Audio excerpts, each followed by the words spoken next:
Assalamualaikum warahmatullahi wabarakatuh. Nama saya Lukman Hakim, NIM 101808225203007.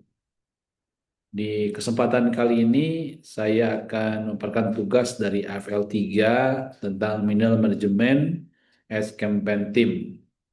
Baik, saya pada saat ini akan memaparkan bagaimana kedua Indonesia melihat transformasi organisasinya dari perspektif strategic management dan juga bagaimana peran middle management menjadi kunci dalam change management. Sebagai lembaga kemanusiaan, Kuda Indonesia ini lembaga filantropi yang saya geluti sejak 8 tahun terakhir ini, memiliki visi dan juga misi. Visinya cukup jelas, the best NGO in the world 2035, 34.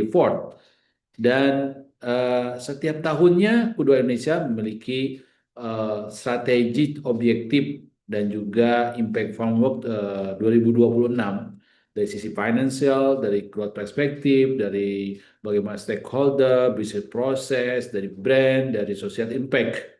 Dan pada kesempatan kali ini saya akan memaparkan bagaimana strategi objektif, capabilities, dan research process dari kedua Indonesia.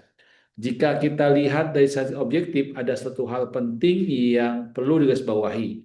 Apa yang harus digarisbawahi yaitu kedua Indonesia tidak lagi hanya berkutat dalam masalah growth semata, tetapi mulai bergeser kepada impact and sustainability. Ini tentu perubahan yang fundamental karena sekarang keberhasilan tidak hanya diukur dari berapa besar dana yang dihimpun, tetapi sejauh mana dana tersebut benar-benar mengubah kehidupan penerima manfaat melalui tentunya pendekatan SROI seperti itu.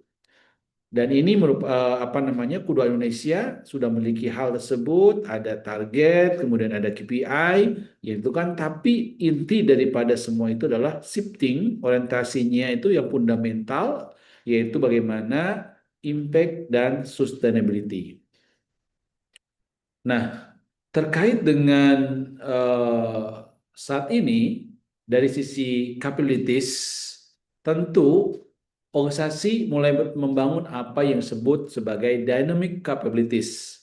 Misalnya nih ya, ada tiga satu hal yang sangat saling terikat satu sama lain. Misalnya ERP filantropi atau filantropi ERP, yaitu sistem IT end to end terintegrasi dalam data from upstream atau donors to downstream to beneficiaries. Jadi bagaimana sistem ERP ini akan menggambarkan dashboard data driven di sini untuk membuat decision making. Misalkan berapa donasi yang masuk, berapa yang tersalurkan, berapa jumlah para apa namanya beneficiaries, bagaimana impact-nya. Seperti itu. Dan yang mendorong ini apa namanya dengan sistem yang dibuat dengan dynamic basis ini adalah bagaimana keputusan itu diambil dari berbasis data bukan berdasarkan asumsi. Dan yang tidak kalah penting adalah bagaimana investasi dalam sisi eh, manusianya. Bagaimana kita membangun growth mindset dan sistem insentif berbasis KPI yang strategis. Ini adalah sesuatu yang sangat berkaitan ketika sesuatu itu ingin kita capai dalam konteks tadi yang bagaimana sistem ERP ini tentu membutuhkan orang yang mumpuni karena setiap sistem apapun itu gagal, 80% gak ada kegagalan. Yang paling mendasar adalah karena manusianya seperti itu. Dan ini adalah bagaimana kita dalam proses ini kedua Indonesia mulai bergerak menuju integrated system gitu, di mana semua proses dari fundraising sampai impact tidak lagi terpisah, tetapi tentunya saling berhubung dalam satu alur yang utuh. Ini yang dalam teori kita kenal sebagai learning organization. Nah, ini yang menjadi titik poin bahwa dalam dynamic capabilities for change ini satu hal yang saling berkaitan, tidak satu sama lain tidak terputus seperti itu. Nah, terkait dengan apa namanya, bagaimana tadi yang kita lihat tentang strategis proses yang terjadi, bagaimana sistem terintegrasi satu sama lain, kemudian bagaimana juga apa namanya strategi proses yang di Kudu Indonesia sudah ada, bagaimana mengoptimasi sistem channel-channel terkait dengan CRM, kemudian kemudian dengan apa namanya ads, kemudian bagaimana overseas dan yang lainnya pada SIP ini untuk optimalisasi, kemudian bagaimana ada sistem terintegrasi, bagaimana juga bagaimana penguatan brand, bagaimana juga bagaimana sistem di Kuda Indonesia mengedepankan akuntabilitas, regular audit sehingga apa namanya juga risk management, risk mitigasi untuk monitoring proses semuanya terkait dengan legal, geopolitika dan lainnya. Ini adalah suatu strategi proses yang memang yang dilakukan oleh Kuda Indonesia yang terintegrasi, yang membutuhkan tentunya person-person ataupun strategi ataupun objektif yang jelas untuk sebuah organisasi.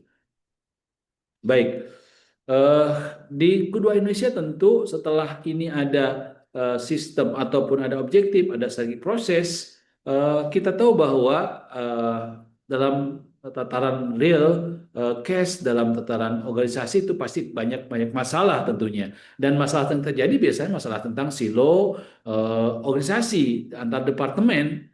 Contoh yang paling nyata ini contoh tim fundraising dan program misalkan. Tim fundraising fokus pada target donasi dan campaign. Sementara tim program pada fokus pada implementasi lapangan. Risikonya terjadi misalignment antara janji kampanye dengan realisasi program dan itu berdampak terhadap trust donor, baik donatur apa namanya partnership atau komunitas ataupun perorangan seperti itu. Dan bagaimana tim R&D program dan juga tentang tim eksekusi yang ada di Kedua Indonesia. Tim R&D menghasilkan inovasi program, namun tidak selalu terimplementasi oleh tim operasional dan resiko ini inovasi itu bisa berhenti di konsep tanpa kenyata. Ini juga sering terjadi karena antara tim yang di program, tim eksekutif di lapangan itu tidak apa ya, tidak blend atau tidak memahami secara real apa yang disampaikan oleh program dan tidak bisa dieksekusi oleh orang tim di lapangan seperti itu. Dan yang ketiga adalah bagaimana tim SQ dengan orang di field operation antara orang pusat dan juga orang itu ternyata ada gap gitu ya. Orang dari SQ itu menyusun strategi, sementara tim lapangan menghadapi realitas operasional yang sangat dinamis.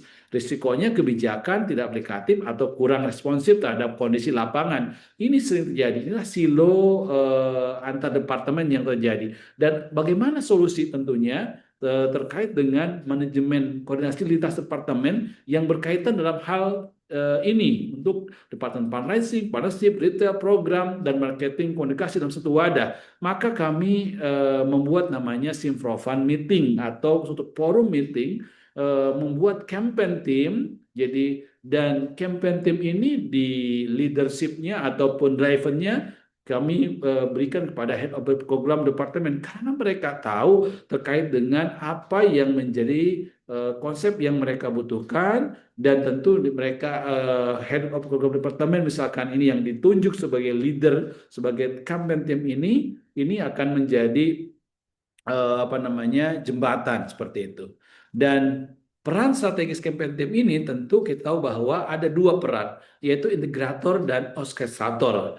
Tentang integrator ini, bagaimana mengintegrasikan kebutuhan program insight di lapangan. Inovasi R&D menjadi campaign yang terukur dalam fundable, memastikan simulasi antara funding, eksekusi, dan dampak melalui proses validasi yang kuat. Ini peran integrator yang sangat kuat. Inilah tugas campaign team. Kemudian sebagai komunikator, menjembatani komunikasi dua arah antara SQ, tim lapangan, dan fungsi terkait, mengaktifkan feedback loop, terkejutan untuk perbaikan, dan scaling program. Inilah yang dibuat untuk apa namanya dalam Q2 Indonesia supaya apa? Supaya tidak terjadi lagi silo di antar departemen tersebut dan ini apa namanya sangat krusial dalam konteks Q2 Indonesia seperti itu. Jadi eh, ini adalah bagaimana memastikan bahwa setiap evaluasi benar-benar menjadi pembelajaran untuk perbaikan berikutnya, dan ini yang paling ditekankan bagaimana mengaktifkan feedback loop berlanjutan untuk perbaikan dan scaling program yang tadi sebagai saya katakan sebagai komunikator, inilah tugas dari campaign team yang kita bentuk. Dan sebagai penutup, transformasi organisasi tidak hanya cukup dengan strategi yang baik, tetapi yang menentukan adalah siapa yang menggerakkan strategi tersebut di level implementasi. Dan dalam hal ini, middle management sebagai campaign team adalah kunci utama untuk memastikan bahwa strategi ini benar-benar menghasilkan impact yang nyata. Demikian apa yang saya sampaikan. Terima kasih.